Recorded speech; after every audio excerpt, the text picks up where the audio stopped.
Hello and welcome to Basics for Gamers presents The Basics of Combat Part 2, Actions and Bonus Actions. In our previous video we discussed how combat is structured with rounds and turns, the initiative order, what happens when someone is taken by surprise, and some general rules for how a player is allowed to move. Now we're going to take it one step further and look at the actions and bonus actions that players can use when it is their turn. The main activity performed each turn is often the character's action. Being only 6 seconds long, a character may only declare one action in addition to their movement each turn. You can use your action to attack an enemy. This can be a melee attack with a sword or a ranged attack with a bow. We will talk more about attacks and the many options you have when making attacks in the next video of this series. In most cases, casting a spell is an action. Each spell's description lists its casting time, such as a number of minutes or hours, but most of the spells one would expect to use in combat have a listed casting time of only one action, and therefore may be cast once each turn. If a player needs to cover a lot of distance in a short amount of time, then they can move up to their speed score as part of the turn's movement, as we discussed in the previous video, and then use their action to dash and move even further. Dashing allows you to move your speed score again, basically doubling your movement that turn at the expense of not taking another action like casting a spell or attacking. Disengage is an action that allows you to use your movement without provoking opportunity attacks for the remainder of that round. See our video about opportunity attacks for more on how disengage works. The dodge action can be used when you need to go on the defensive. You can use your action to declare a dodge and therefore not be able to attack on the same turn, but while dodging, enemies that you can see suffer disadvantage on their attack rolls and you gain advantage to dexterity savings throws. These benefits end at the start of your next turn, or if your speed score ever drops to 0. For example, you are restrained or knocked unconscious. The help action allows you to assist an ally. When you help, you declare another creature you are aiding, and they gain advantage on the next ability check or attack roll made before the start of your next turn. For example, you can lend your strength to helping an ally keep a door closed while orcs pound it from the other side, or you can strike at a monster not to harm it, but to distract it long enough for your partner to have an easy opening for their strike. Hiding also uses a character's action.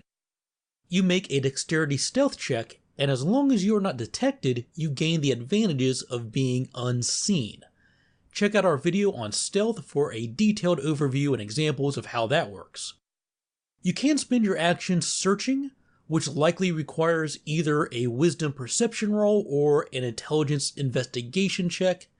Some examples might be spotting traps, finding a hidden door, checking for loot, or keeping watch for any approaching enemies.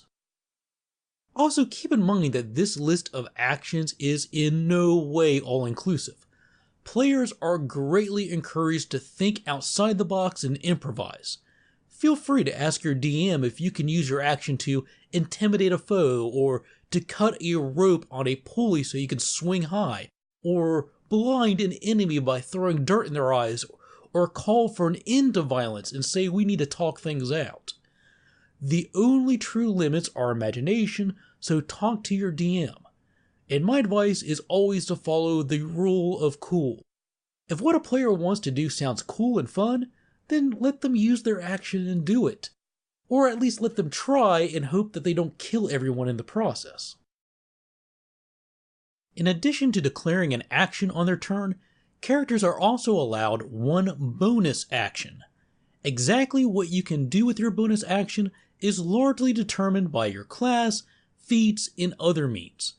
This is one of the more misunderstood mechanics in the game, so let's break down exactly how these work. First, each character is granted one bonus action at the start of their turns that they can spend before the end of their turn. What this means is you can only take one bonus action on your turn no matter how many different class features or other effects grant a bonus action.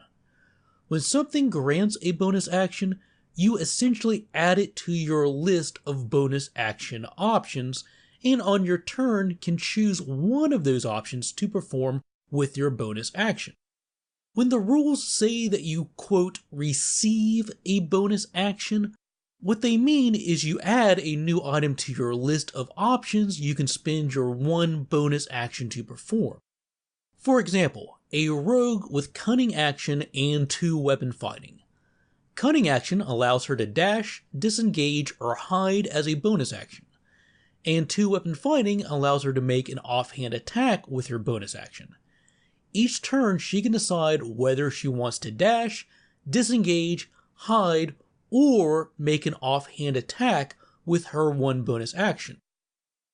As she levels up, her list of bonus action options will continue to grow, but she'll still be limited to only performing one of those options every turn. Another often confused aspect of bonus action is, despite its name, actions and bonus actions are not interchangeable. You can't use a bonus action to take a second action, and you can't use your action if you want to take a second bonus action. And also note that any condition or effect that would cause a character to not be able to perform an action also prevents them from being able to perform bonus actions. At the start of every turn, each character receives one action, one bonus action, and one reaction that they can spend to perform all the amazing feats that you expect from a game of D&D. Actions and bonus actions are declared during a character's turn, and the reaction can be used any time before the start of their next turn. Actions are typically the main activity the character wishes to perform, like attacking or casting a spell. Other uses for actions include dashing, which allows a character to move up to their speed score in addition to their regular movement. The disengage action allows a character to use that turn's movement without provoking opportunity attacks. The dodge action increases a character's defenses for one turn at the expense of not being able to make attacks. This is also a great choice for players who aren't sure what to do when it is their turn. The help action allows one character to assist another player by granting them advantage on their next attack roll or skill check. A hide action may be taken to avoid detection. Searching is an action that allows a character to examine an area to spot traps, approaching enemies, secret doors, and the like. Next, we discussed bonus actions. When a character receives a bonus action from a class feature, spell effect, or other means, they add it to their list of bonus action options, and once per turn the character can select a single item from that list to perform. Also note that actions and bonus actions are not interchangeable. You cannot use a bonus action to perform a second action or vice versa. With that, we'll bring this video to a close. If you found this video helpful, please give us a like, and don't forget to click that subscribe button and the bell so you never miss out on our future videos. Leave us a comment letting us know what topics you'd like to see covered in our future videos, and we can always be reached through our Twitter and Facebook pages too.